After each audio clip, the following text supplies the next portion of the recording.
On matters financing, I think we can be innovative in how we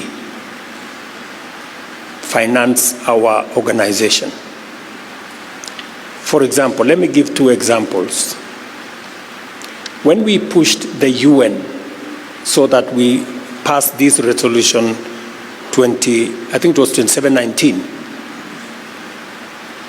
it was another way of bringing sustainability into the peace operations of AU. If we can leverage on the UN and the assessed contributions in the UN to fund AU peace operations and the AU Peace Fund, it expands our horizon of sustainability. That's number one. Number two, you remember that in the last AU summit,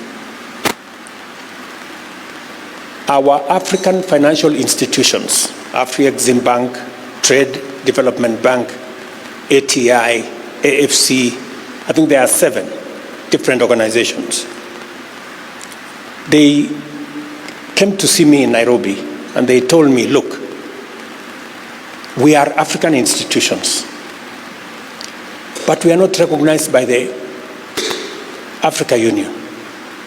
We don't have the stamp of approval of the Africa Union as African financial institutions. We recognize the World Bank, we recognize the IMF, we recognize all the others, but our own African institutions, we don't. It is the reason why we sponsored the resolution for these organizations, African institutions, to be recognized as having the approval of Africa Union and all our countries.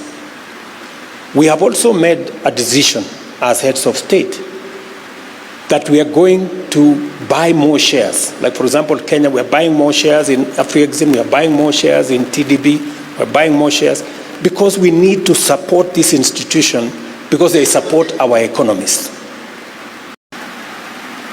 We continue to have an unfair share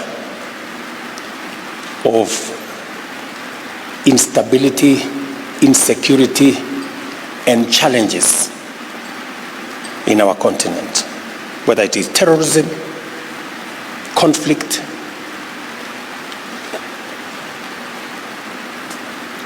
that is affecting our continent and by extension affecting trade, affecting investment, and doesn't give a very good picture of where we are. A case in point, yesterday I was in Juba to encourage our brothers in that country when they gave me an assignment to get the opposition to work with the government. I was very happy that we had a breakthrough yesterday. We are concluding the mediation there. Next week, we have the civilian groups meeting in Nairobi from our neighbors in Sudan to see what they can do about their country. Last week, we were in Bujumbura at a COMESA meeting to discuss how, whether as we do trade, how do we manage the issues in the Great Lakes region. We have issues in Sahel. We have issues in the Horn of Africa. So our peace and security infrastructure requires a rethink. We cannot continue the way we are continuing. I think the days of, the 20,000 AU peacekeeping force are slowly fading away. And we need, as Africa, to begin to take charge of our peace support mechanisms in our continent. I was very happy that last December, the UN resolution that now peacekeeping efforts led by AU will be funded by assessed contributions by the United Nations. That gives us more leverage. But the AU has to be better prepared to undertake this responsibility.